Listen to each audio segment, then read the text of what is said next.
श्री कृष्ण। हम आज की क्लास कृष्ण भगवान जी को अर्पण करते हैं। बहुत बहुत धन्यवाद कृष्ण भगवान जी, और हमारे गलतियों को माफ करें। हम कर रहे हैं श्रीमद् भागवतम या भागवत कथा या भागवत पुराण।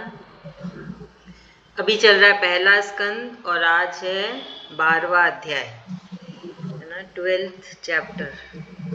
तो भाभी आप हेडिंग पढ़ के फिर हिंदी का मीनिंग पढ़िएगा, है ना। हाँ दीदी। हाँ जी।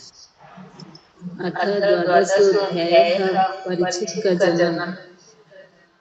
सैनिक जी ने कहा, अश्वत्थामा ने जो अत्यंत तेजस्वी ब्रह्मास्त्र चलाया था, उसी से उत्तरा का गर्भ नष्ट हो गया था, परंतु भगवान ने उसे पुनः जीवित कर दिया। उस गर्भ से पैदा हुए महाज्ञानी महात्मा परीक्षित के, जिन्हें सुखदेव जी ने ज्ञानोपदेश दिया था, जन्म कर्म मृत्यु और उसी के बाद जो गति उन्हें प्राप्त हुई, वह सब यदि आप ठीक समझे तो कहें। हम लोग बड़ी श्रद्धा के साथ सुनना चाहते हैं। सूत जी ने कहा, धर्मराज युधिष्ठिर अपनी प्रजा के प्रसन्न रखते हुए पिता के समान उसी का पालन करने लगे। भगवान श्री कृष्ण के चरण कमलों के सेवन से वो समस्त भोगों से निष्पृह हो गए थे। सैनकादि ऋषियों उन्हीं के पास अतुल संपत्ति थी। उन्होंने बड़े बड़े यज्ञ किए थे तथा उन्हीं के फल स्वरूप श्रेष्ठ लोकों का अधिकार प्राप्त किया था। उन्हीं की रानियां और भाई अनुकूल थे। सारी पृथ्वी उन्हीं की थी। वो जम्बू दीपक के स्वामी थे और उन्हीं की कीर्ति स्वर्ग तक फैली हुई थी। उन्हीं के पास भोगों की ऐसी सामग्री थी जिसी के लिए देवता लोग भी लालायित लालायित रहते हैं, परंतु जैसे भूखे मनुष्यों को भोजन के अतिरिक्त दूसरा पदार्थ नहीं सुहाते, वैसे ही उन्हें भगवान के सिवा दूसरी कोई वस्तु सुख नहीं देती थी। हाँ, एक मिनट, हम यहाँ तक करते हैं अभी। तो यहाँ पे अभी शौनक जी सब शौनका ऋषि जी सूत जी से पूछ रहे हैं कि अभी राजा परीक्षित के बारे में बताइए, है ना, जिसको अश्वत्थामा ने अपने ब्रह्मास्त्र से खत्म कर दिया था गर्भ में ही, पर कृष्ण भगवान जी ने फिर से उन्हें जीवित किया, उनकी रक्षा की गर्भ में ही जाके, है ना। तो बोल रहे हैं कि उनके जन्म कर्म मृत्यु और मृत्यु के बाद उनकी गति कैसी हुई। अगर अश्वत्थामा जिसने इस पे चलाया था, जो है ना, राज्य गुरु के पुत्र, गुरु के पुत्र, हाँ, गुरु जो के पुत्र नहीं, हाँ, गुरु के पुत्र तो है। आचार्य द्रोणाचार्य गुरु के पुत्र। हाँ, हस्तिनापुर के गुरु, राज्य गुरु के पुत्र। तो वो, मैं क्या बोल रही थी, हाँ, तो इसमें शौनका जी बोल रहे हैं कि अगर आपको सही लगता है, तो सूत जी को बोल दिया, फिर बोलता अगर आपको सही लगे तो बोलिएगा, हम बड़े प्रेम से सुनेंगे, है ना, हम बड़े प्रेम से श्रद्धा के साथ पूरा ध्यान लगा के सुनेंगे। तो देखिए वो लोग मांग भी रहे हैं और बोल भी रहे हैं, आपको ठीक लगे तो करिएगा, हम मतलब हमारा ध्यान पूरा इधर ही रहेगा, हम इधर उधर नहीं देखें भटकेंगे। तो उनके रिक्वेस्ट पे सूत जी बोल रहे हैं कि वो चालू करें कि राजा युधिष्ठिर, है ना, अपनी प्रजा को एक पिता के जैसे संभाल के रखे थे, जैसे एक पिता अपने परिवार को संभाल के रखता है, वैसे धर्मराज युधिष्ठिर ने भी अपने प्रजा का लालन पालन किया और हमेशा कृष्ण भगवान जी की भक्ति करते रहे। तो उस भक्ति के परिणाम स्वरूप राजा युधिष्ठिर का निष्प्रह हो गया, मतलब उनका मोह खत्म हो गया सांसारिक चीजों से, है ना। सब संसार में थे, सांसारिक चीजों को चला रहे थे, पर मोह में नहीं बंधे थे। वो एक कृष्ण भक्त थे सच्चे, सिर्फ कृष्ण कृष्ण ही करते रहते थे।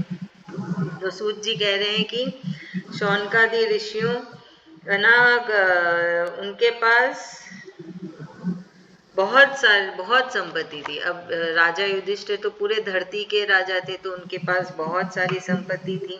उन्होंने बहुत सारे यज्ञ भी कराए, है ना, और उस यज्ञ के फल स्वरूप उनको श्रेष्ठ लोक का राज्य भी प्राप्त हुआ। और उनका जो परिवार, मतलब उनकी पत्नी और सारे भाई बंधु सब उनके अनुकूल थे, मतलब उनके साथ ही चलते थे, उनके विपरीत नहीं थे, उनके खिलाफ नहीं थे। जैसे जो राजा ने कहा वही ठीक होता है ना, एक परिवार में हर कोई साथ में चले, और एक होता है परिवार में सब आपस में मतभेद करते रहे, कोई किसी के बात में सहमत ना हो।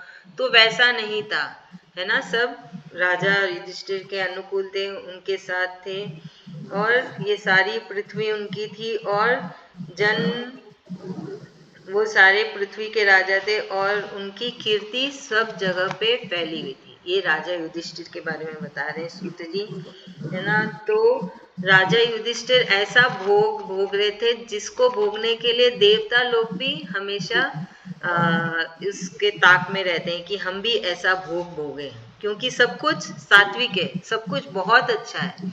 राजा युधिष्ठिर ने सारे सुखों को भोगा। ये बहुत कम होता है ना कि पूरा परिवार साथ में चले, है ना, सारे सुख भोगे, पूरे धरती का सुख भोगे, प्रजा भी आपके अनुकूल है, आप प्रजा को पिता के जैसे संभाल रखें।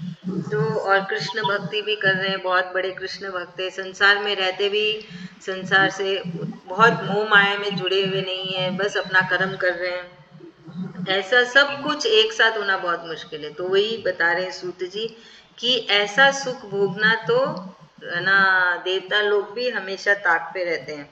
तो इसके अभी आगे सूत जी बता रहे हैं कि राजा युधिष्ठिर कैसे भक्त थे। वो ऐसे भक्त थे जैसे एक भूखे को सिर्फ खाना चाहिए। हम अगर बोलेंगे कि चलो घूम के आ जाते हैं, तो भूखा बोलेगा नहीं, मुझे भूख लग रही है, सिर्फ मुझे भोजन चाहिए। वैसे ही राजा युधिष्ठिर एक कृष्ण भक्त थे, उनको सिर्फ कृष्ण भगवान की भक्ति ही चाहिए रहती थी हमेशा, है ना। तो इतने परम भक्त थे राजा युधिष्ठिर। चलिए अब आगे का पढ़ते हैं। बीना भाभी आप पढ़ेंगे?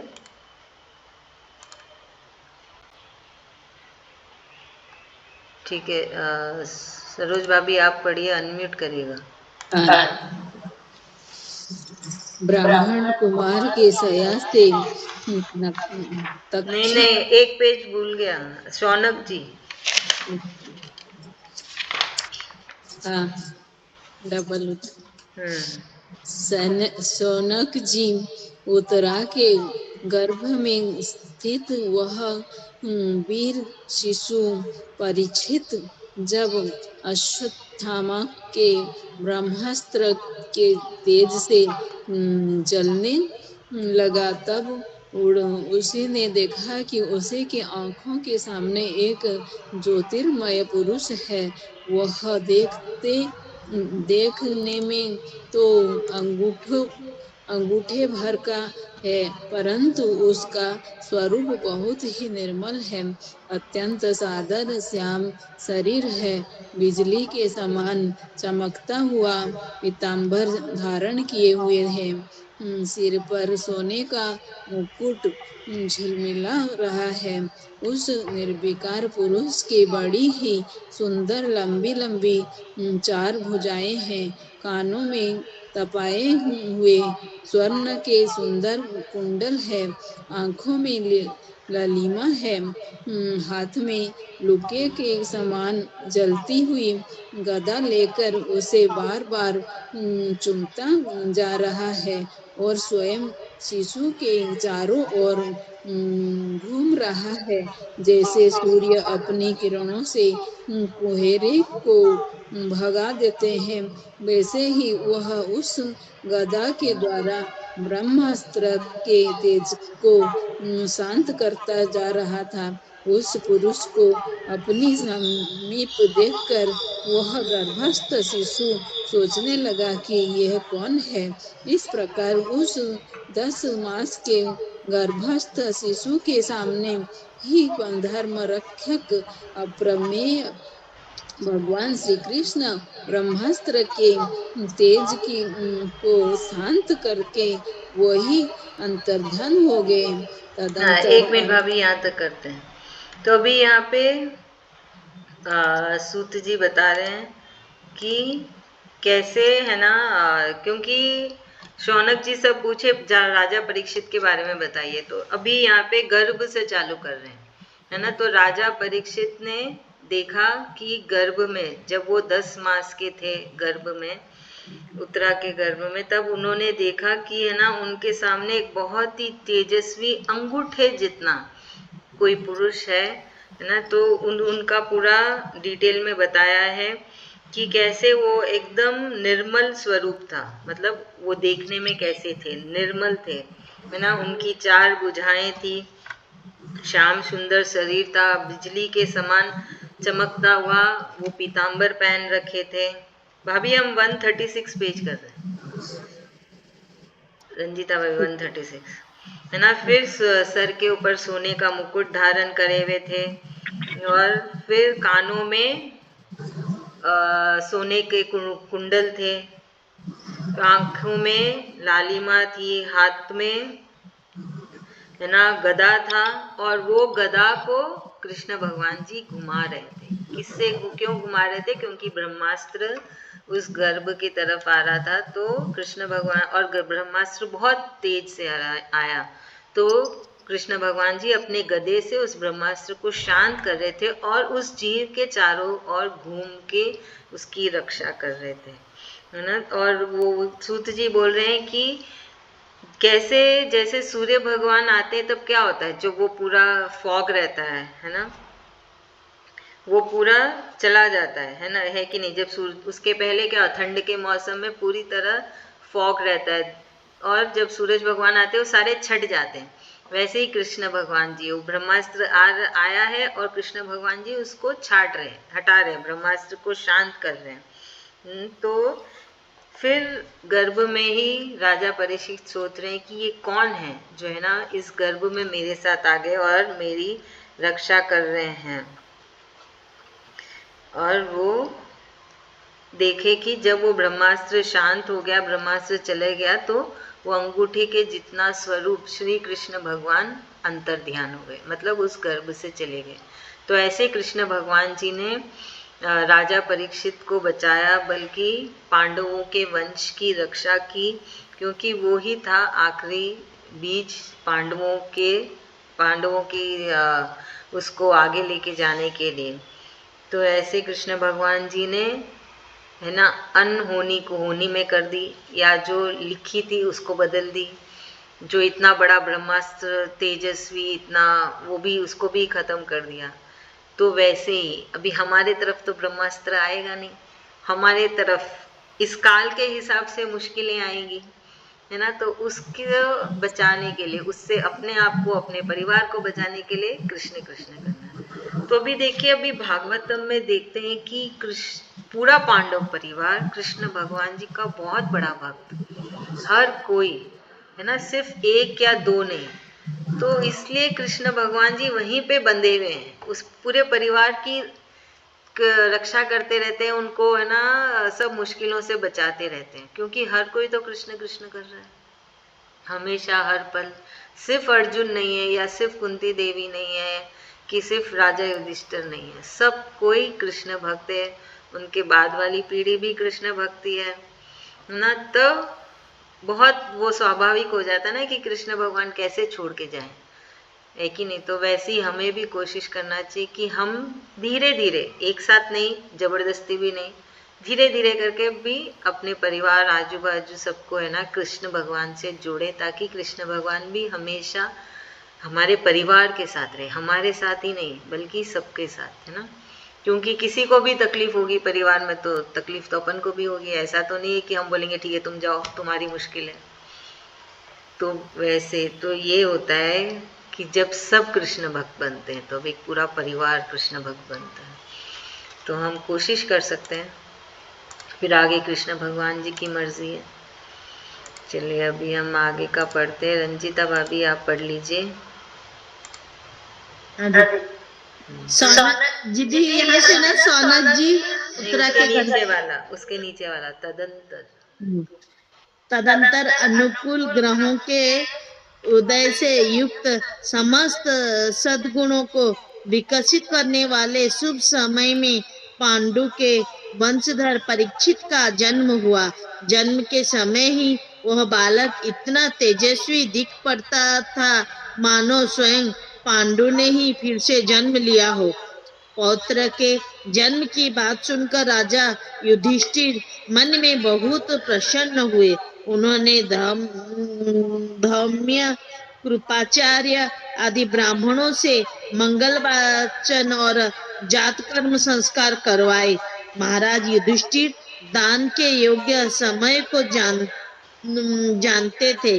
उन्होंने प्रजातीर्थ नामक काल में अर्थात नाल काटने के पहले ही ब्राह्मणों को सुवर्ण गौएं, पृथ्वी, गांव, उत्तम जाति के हाथी, घोड़े और उत्तम अन्न का दान दिया। ब्राह्मणों ने संतुष्ट होकर अत्यंत विनयी युधिष्ठिर से कहा, पुरुवंश शिरोमणि, काल की दुर्निवार गति से यह पवित्र पुरुवंश मिटना ही चाहता था, परंतु तुम लोगों पर कृपा करने के लिए भगवान विष्णु ने यह बालक देकर इसकी रक्षा कर दी, इसीलिए इसका नाम विष्णु रात होगा। निस्संदेह यह बालक संसार में बड़ा यशस्वी भगवान का परम भक्त और महापुरुष होगा। युधिष्ठिर ने कहा, महात्माओं, यह बालक क्या अपने उज्जवल यश से हमारे वंश की पवित्र कीर्ति महात्मा राजर्षियों को अनुसरण करेगा? एक मिनट ब्राह्मणों भाभी, ने कहा, भाभी धर्मराज। भाभी भाभी एक मिनट हम यहाँ तक करते हैं, ठीक है।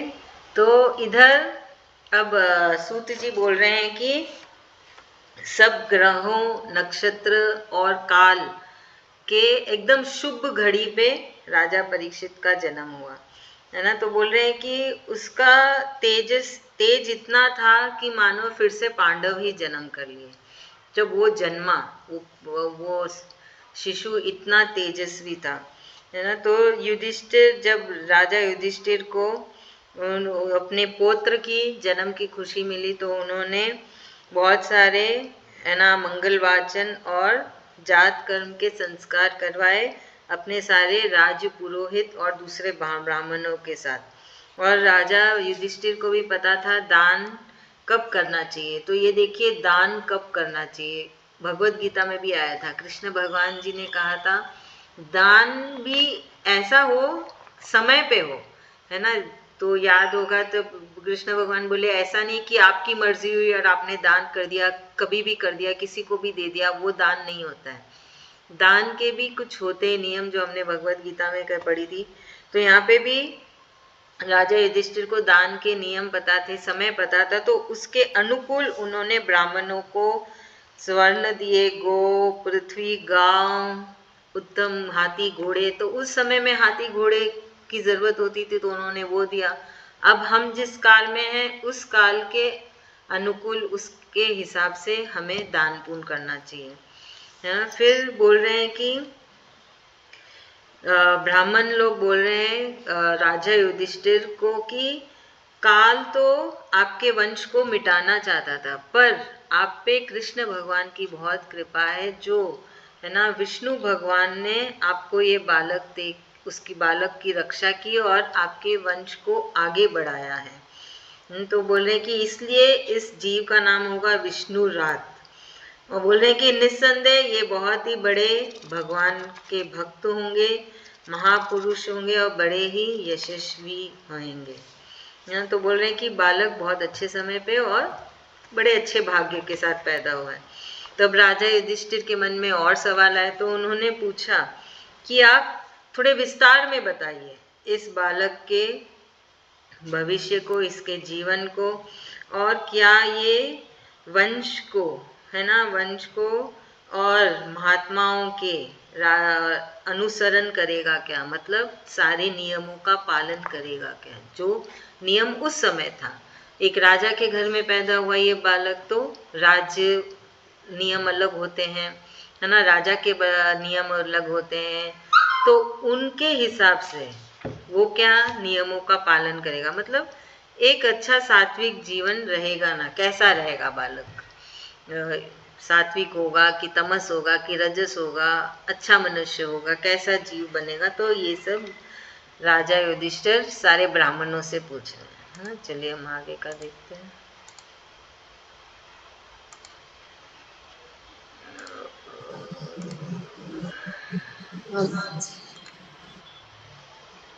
आप पढ़ेंगे क्या सरोज भाभी? हाँ हाँ। हाँ पढ़े।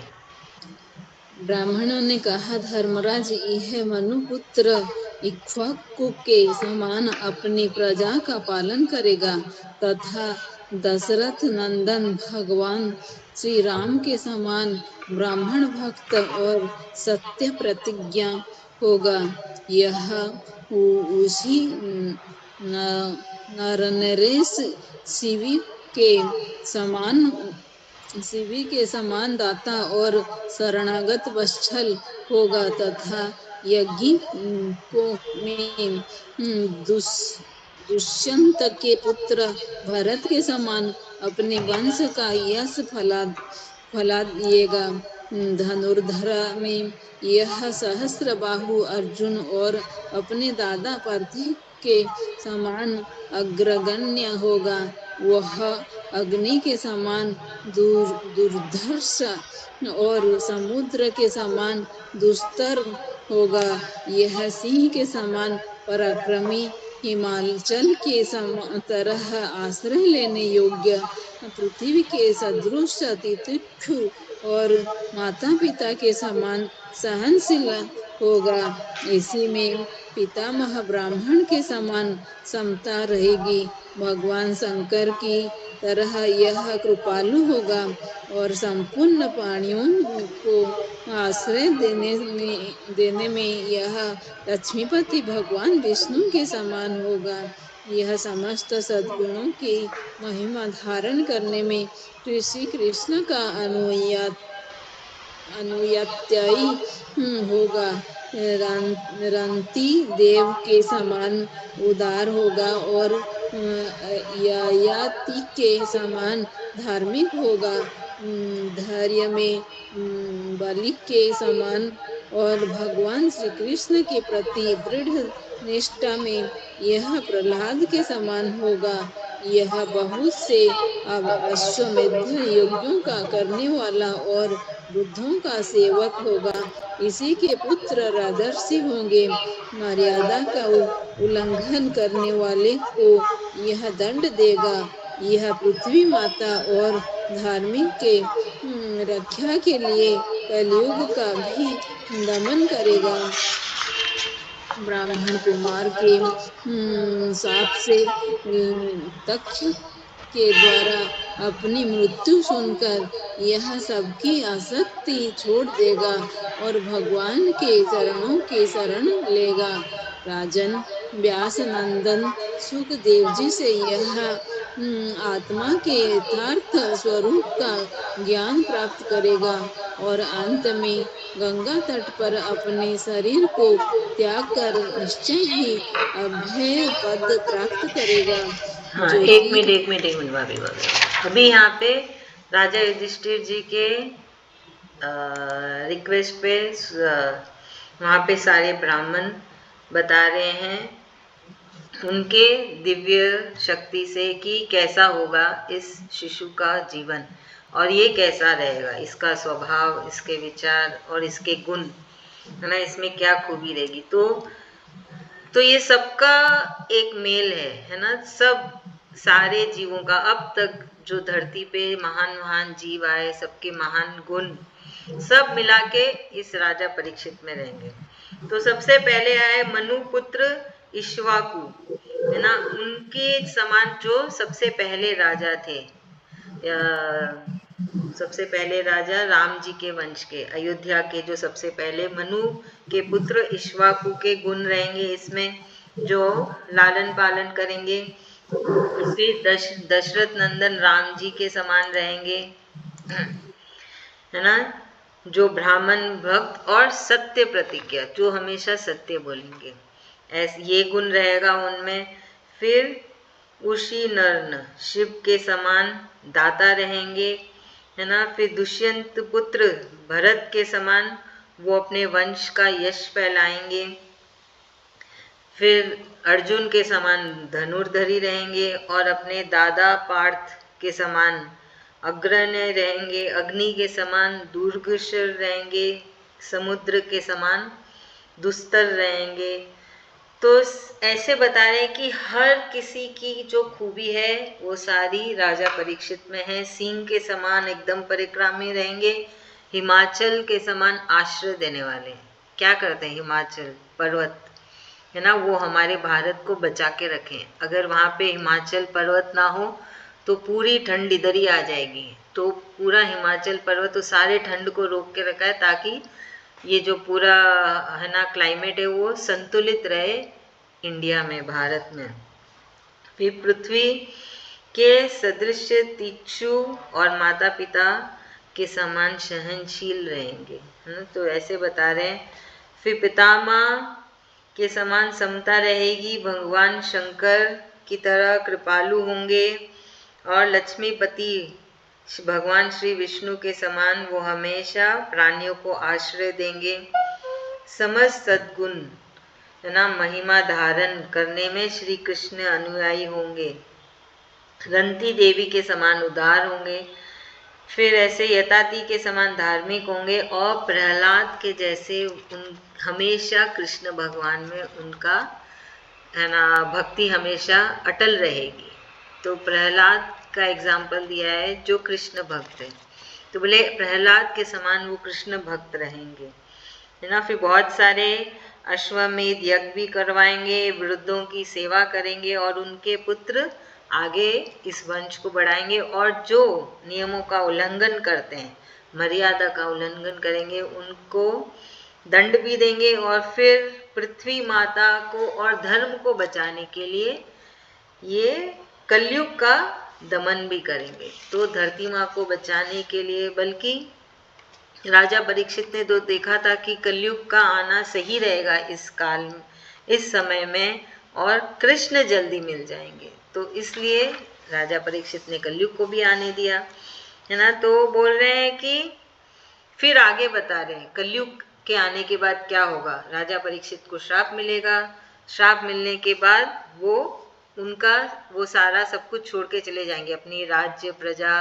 है ना, सारे सांसारिक चीज़ों को छोड़ के वो गंगा तट पे चले जाएंगे। और फिर व्यास नंदन सुखदेव जी के मुख से वो गीता भागवतम पढ़ेंगे और उनको मोक्ष की प्राप्ति हो जाएगी। फिर वो अपना शरीर छोड़ के चले जाएंगे। तो ऐसा बता दिया पूरा जीवन का ब्राह्मणों ने राजा युधिष्ठिर जी को। चलिए अब आगे देखते हैं।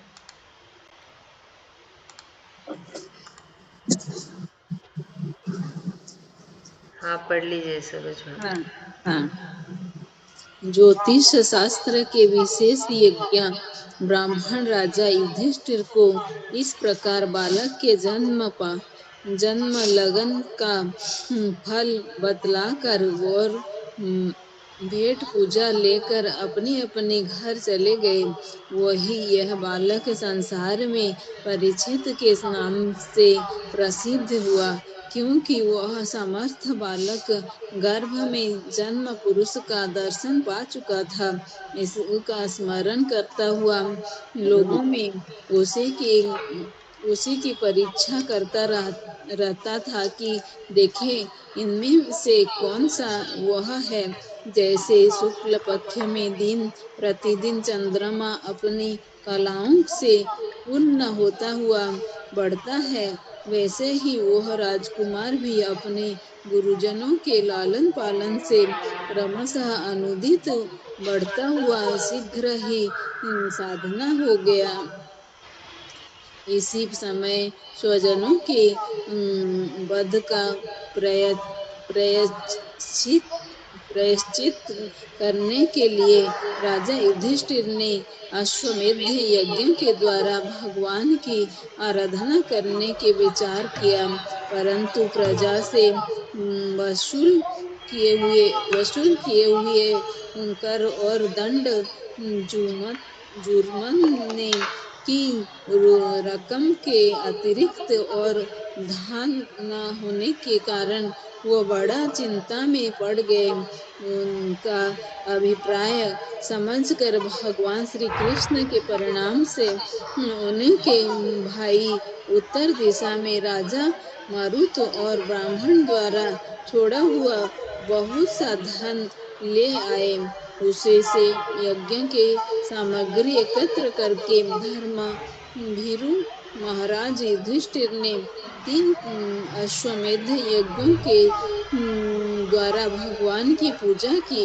युधिष्ठिर के निमंत्रणों से पधारे हुए भगवान ब्राह्मणों द्वारा उनका यज्ञ संपन्न कराकर अपने सुहृद पांडवों की प्रसन्नता के लिए कई महीनों तक वहीं रहे। जनक जी, इसी के बाद भाइयों सहित राजा युधिष्ठिर और द्रौपदी से अनुमति लेकर अर्जुन के साथ यदुवंशियों से घिरे हुए भगवान श्री कृष्ण ने द्वारका के लिए प्रस्थान किया। इति श्रीमद्भागवते महापुराणे परमहंस्यां संहितायां प्रथम स्कंधे नैमिषिकोपाख्याने परिचित जन्मोत्कर्षो नाम 12वाध्यायः। हाँ, परीक्षित जन्माद्युत्कर्षो है ना। परिचित जन्मा द्यू द्यू है वो, द और य और यू ऊ की मात्रा, तो द्युत और बाजू में आधा त। हाँ, द्युत्कर्ष। परिचित जन्म द्युत्कर्षो नाम 12वाध्याय। धन्यवाद। तो भी यहाँ पे आगे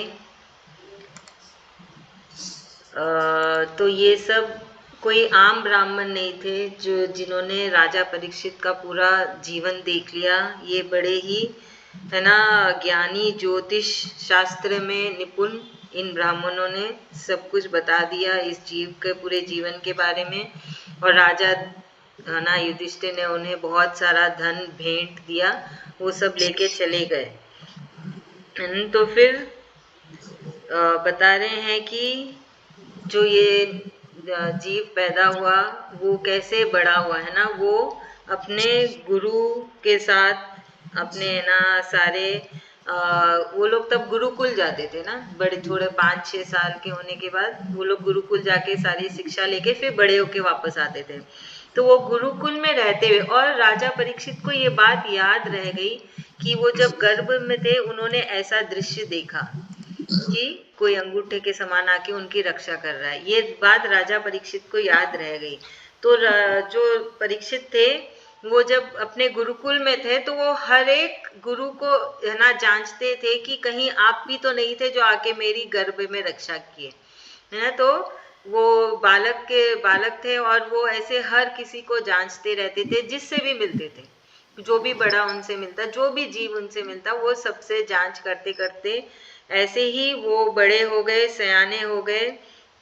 तो उसके लिए सूत जी कहते हैं कि कैसे है ना चंद्रमा अमावस के बाद जब चंद्रमा आती है रोज थोड़ी थोड़ी पूरी होती है और पूर्णिमा पे पूरी एक गोल आकार में चांद हो जाती है, वैसे ही ये राजा परीक्षित भी है ना छोटे से बड़े हो गए, ऐसा बता रहे हैं।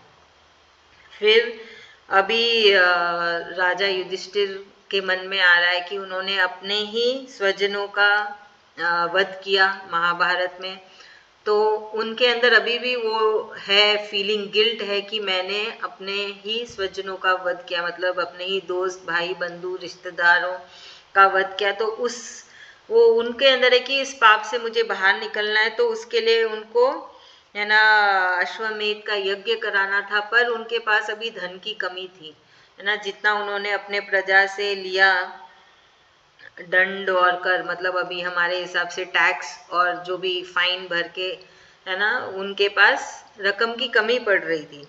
तब उन्होंने कृष्ण भगवान जी पे ध्यान लगाया और कृष्ण भगवान के अभिप्राय से, मतलब कृष्ण भगवान जी पे ध्यान लगाया, मतलब उनसे हेल्प मांगी। अभी कृष्ण भगवान तो उनके साथ नहीं है, कृष्ण भगवान तो अपने घर चले गए हैं, है ना, और राजा युधिष्ठिर अपने घर पे है, मतलब हस्तिनापुर पे है। पर वो तो कृष्ण भक्त है, वो कृष्ण भगवान जी पे ध्यान लगाया और उनसे मदद मांगी। तब कृष्ण भगवान जी ने उनको ऐसे मन में दिया, अभिप्राय दिया कि है ना, उत्तर दिशा में आप जाइए। उत्तर दिशा में एक राजा है मरुत। उत्तर दिशा में एक राजा मरुत है, जिन्होंने, है ना, यज्ञ कराया। और वहां तब उन्होंने क्या किए, सारे बर्तन जो यज्ञ में यूज होते हैं उस सारे स्वर्ण के कराए, है ना। बहुत बहुत बड़ा यज्ञ करवाया और सब कुछ स्वर्ण का, मतलब सारे गोल्ड सिल्वर सारे, है ना, हीरे मोती जवाहरात से जड़े हुए उनसे कराई पूजा। और क्या किया, पूजा खत्म होने के बाद वो सारे बर्तन उन्हें वहीं पे फेंक दिए। और जो ब्राह्मण आए थे उनको भी इतना धन दिया, इतना रुपया और स्वर्ण दिया कि वो ब्राह्मण भी नहीं ले जा सके, वो भी उधर ही फेंक के चले गए। तो ऐसा नियम है कि ये जो लापता धन होता है, मतलब जो किसी का भी नहीं होता और ऐसे ही पड़ा है, वो सिर्फ राजा ही ले सकता है, उसका राजा का उसके ऊपर पूरा अधिकार है। तो फिर राजा युधिष्ठिर ने अपने भाइयों को भेजा और वो सब सारे धन स्वर्ण सारे लेके आया, और उसके मदद के जरिए राजा युधिष्ठिर ने ये यज्ञ करवाया। और है ना, कृष्ण भगवान जी को निमंत्रण भेजा, सारे ब्राह्मणों को निमंत्रण भेजा। कृष्ण भगवान जी उस निमंत्रण से आए और ब्राह्मणों के साथ समेत बैठ के ये दो, है ना, अश्वमेध का यज्ञ करवाया। और पांडवों को खुश करने के लिए फिर से कृष्ण भगवान कई महीनों तक पांडवों के साथ ही हस्तिनापुर में थे, है ना, और ये यज्ञ को संपूर्ण कराया। फिर शौनक जी, सूत जी बोल रहे हैं कि शौनक जी उसके बाद कई महीनों के बाद श्री कृष्ण भगवान युधिष्ठिर और द्रौपदी और उनके समस्त भाइयों से घिरे हुए राज्य से अनुमति लेके फिर से अपने, है ना, द्वारका के लिए प्रस्थान किए। तो ये है इस चैप्टर में, 12th चैप्टर में। चलिए अभी हम श्लोका पढ़ लेते हैं। तो अभी रंजिता भाभी पढ़ेगी। 10-10 करके पढ़ लीजिएगा, है ना। सौनक उवाच अश्वत्थाम्नो पंसृष्टेन ब्रह्मशिष्णुरुतेजसा उत्तराय हतो गर्भ ईशो न जीवितः पुनः तस्य जन्म महाबुद्धेः कर्मणि च महात्मनः निधनं च यथेवासीत् स प्रेत्य गतवान् यथा तदिदं श्रोतुमिच्छामो गदितुं यदि मन्यसे ब्रूहि नः श्रद्धाधानानं यस्य ज्ञानमदाच्छुकः। सूत उवाच अपि पल्लधर्मराजः पितृवत् रज्जयन् प्रजाः निःस्पृहः सर्वकामेभ्यः कृष्णपादाब्जसेवया सम्पदः क्रतोऽवलोका महिषी भ्रातारो मही जम्बूद्वीपाधिपत्यं च यशश्च त्रिदिवं गतम् किं ते कामः सुरस्पार्या मुकुन्दमनोषद्विजः अधिजद्मुदं राज्यं क्षुधितस्य यथेतरे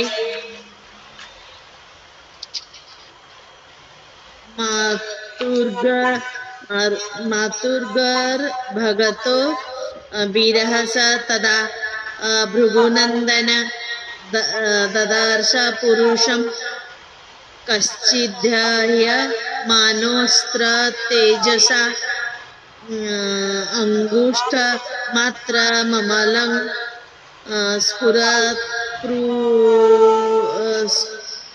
स्फुरत् पुट पुरटमौलिनं देखिए एक अपि मिनट भाभी, ये देखिए स्फुरत पुरट ना, स्फुरत पुरट।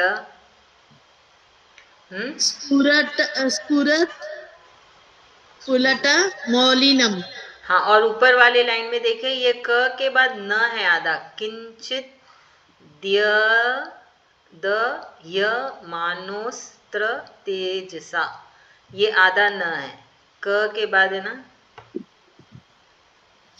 किंचित यमानोस्त्र तेजसा, और एक द आएगा, किंचित हो गया, ये दो द है, उसके नीचे पूरा द, तो किंचित द य मानो, वो द अलग से बोलना पड़ेगा आपको। अच्छा, किंचित ध्यामानो स्त्रतेजसा। हाँ ठीक है। श्रीमद्दीर्घ चतुर्बाहुं तप्त कांचन कुंडलम क्षतजाख्यम गदापणिमात्मनः सर्वतो दिशं परिभ्रमन्त मुल्काभं भ्रामयन्तं गदां मुहुः अस्त्रतेजः स्वगदया निहारमिव गोपतिः विधमन्तं संनिकर्षे पर्येक्षत क इत्यसौ। अभी विधूय तदमेयात्मा भगवन् धर्म विभुः मिषतोदशमस्य तत्रैवान्तर्दग्धे हरिः ततः सर्वगुणैर्दकः सानुकूलग्रहोदयाय यज्ञे वंशधरः पाण्डो भूर्यः पाण्डो भाभी ये वोजसा। देखिए, पहला वाला यज्ञ ही है। अच्छा, यज्ञ। 12, हाँ यज्ञ। यज्ञे वंशधरः पाण्डो भूर्यः पाण्डुरिवोजसा तस्य प्रतिमना राजा विप्रोद्धौ धौम्य उपाधिभिः जातकं कारयामास वाचायित्वा च मङ्गलम् हिरण्यं गां महिं ग्रामन् हस्त्या सवान् नृपतिर्बरन्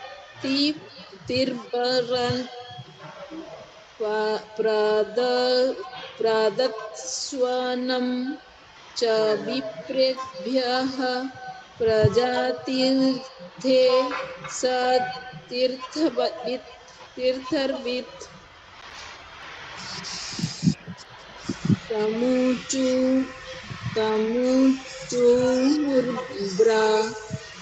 ब्रह्मणा तुष्टा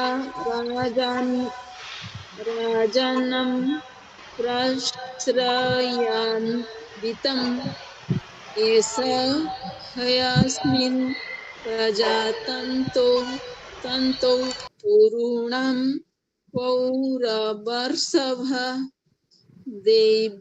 दैवेनाप्रतिधातेन शुक्ले संस्थामुपेयुषि रातो वो नुग्रहार्थाय विष्णुना विष्णुना तस्मान्नाम्ना विष्णुरात् इति लोके बृहत् बृहच्छु उवाह भविष्यन्ति न संदेहो महाभागवतो महान्। युधिष्ठिर उवाच अप्येषाद अप्येषवंशया राजर्षीन् पुण्यश्लोकान् महात्मनः अनुर् अनुर्वर्तिताौ स्युध्यसा साधुवादेन सत्तमाः। ब्राह्मण ब्राह्मण ऊचु पार्थ प्रजापिता साख्या दिक्ष्वाकुरीव मानवाः ब्रह्मण्याः सत्यसं। कुछ बोल रहे दीदी? ब्रह्मण्याः सत्यसंधश्च रामो दशरथिर्यथा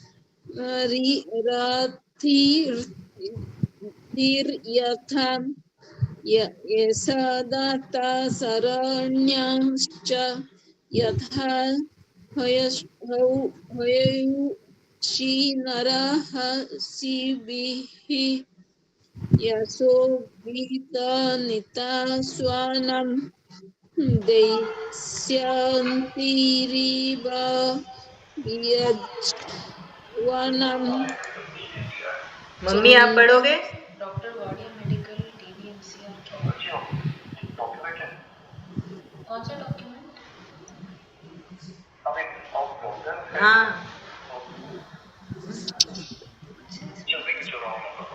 हाँ मम्मी पेज नंबर 137 निकाल 25 नंबर ना 137 21 से पढ़ना है। 21 से हाँ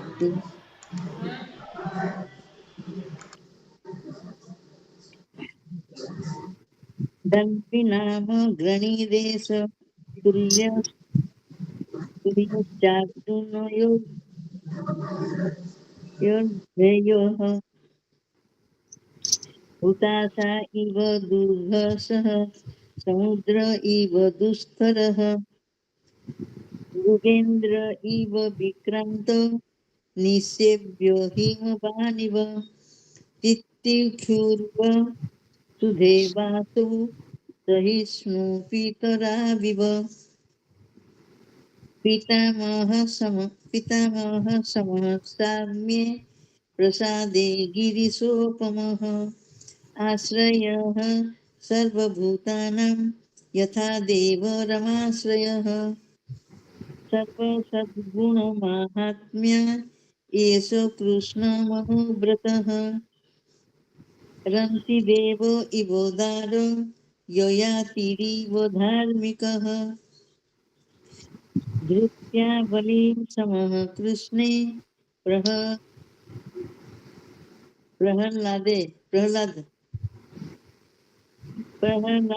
इव सद्ग्रहः आहर्तैः स्वमेधानां वृद्धानां पर्युपासकः राजशीर्णां जनयिता शास्त्राच्युत्पथगामिनां निगृहीता कलेरेश भुवधर्मस्य कारणात्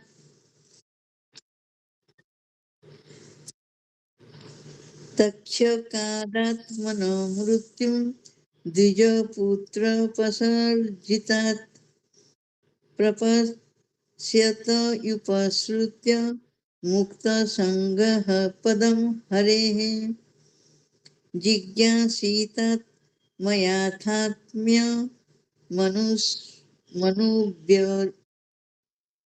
मनुव्या मुनि मुनेर्व्याससुधा दतो हित्वेन्दं नृपगङ्गायां यास्यत्य धाकुतो भयम। बराबर। इति राज्ञ उपादिश्य विप्रा जातो को विदाः लब्ध्यापचित्तयः सर्वे प्रतिजग्मु शोकान् गृहान्। स एव लोके विख्यातः परीक्षिदिति यत् प्रभुः गर्भे दुष्टमनुध्यायन् परीक्षेत नरे स्विह। स राजपुत्र बभ्रुधे आशु शुक्ल इव कृपः आपूर्णमान पितृभिः काष्ठाभिरिव सोन्वहम् यक्ष्यमाणो स्वमेधेन ज्ञातिद्रोहो जिहासया राजा लब्धधन दग्ध्वा वन्यत्र करदण्डयः ददभिप्रेतमालक्ष्य भ्रातरो च्युतचोदितः धनं प्रहीणमाज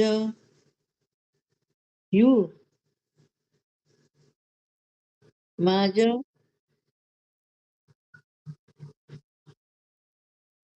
माज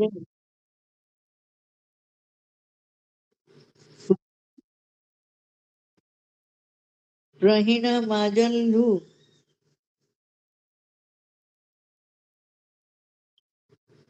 रुधिच्यां दिशि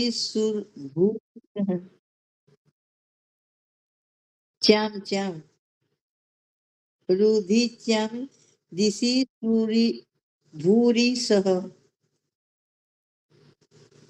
तेन संभृत संभारो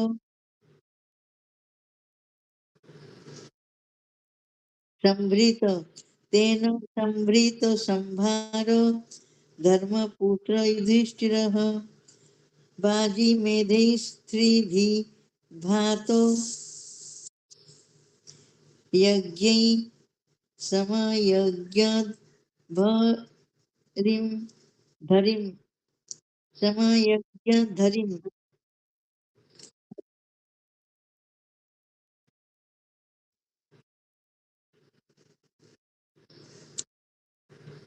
समययजद् धरिं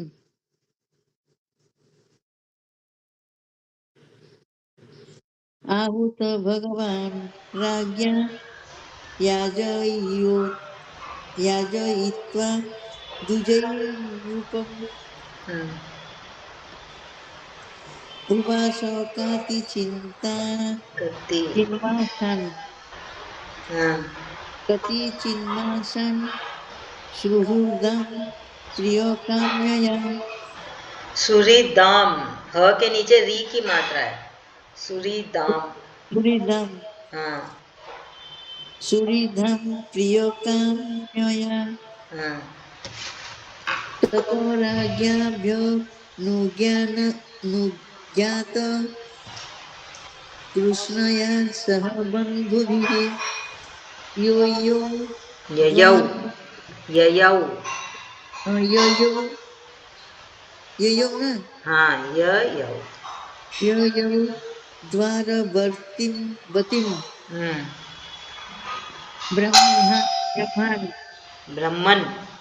ब्रह्मन् सार्जुनो यदुभिर्वृतः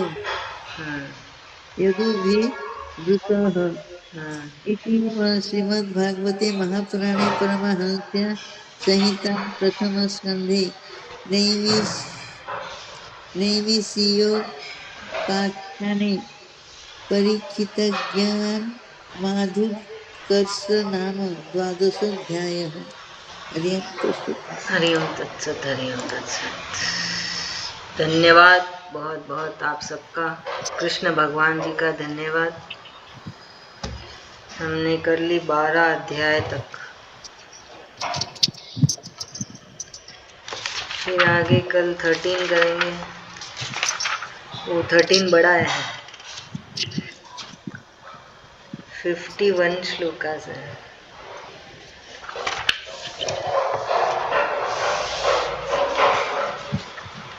आप म्यूट हो। अमली बड़ा है तो 1 बजे क्लास रख दीजिए या 12:30 बजे रख दीजिए, जल्दी खत्म हो जाएगा। चलेगा मुझे। आप लोग आ जाएंगे 1 बजे। हाँ, तो मतलब खाने का टाइम इधर लेट हो जाएगा ना, नहीं तो देरी और होने से, जल्दी ज्यादा बड़ा है इसीलिए मैं बोल तो रही मैं थी। 12:30 बजे रख लूं?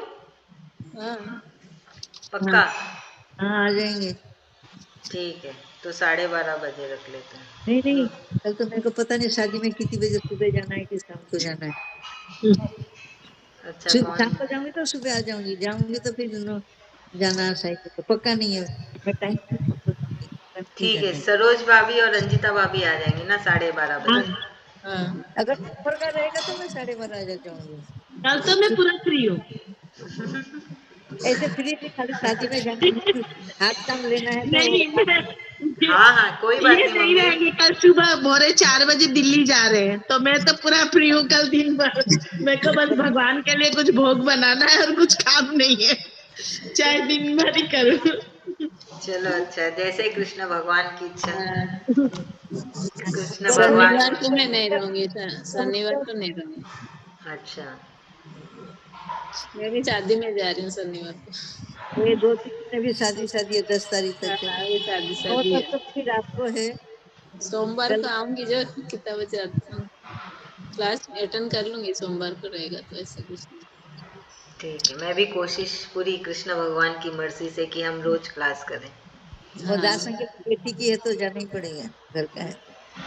चलो बढ़िया, अच्छा है। सब कुछ करना चाहिए, थोड़ा थोड़ा सब में अपना समय दो। वो गीता का बहुत नियम पालन करे, शादीशुदा प्याज लहसुन अभी से नहीं खाती है वो। अच्छा है। हरदम उसके पास काउंटर रहता, खाली हरे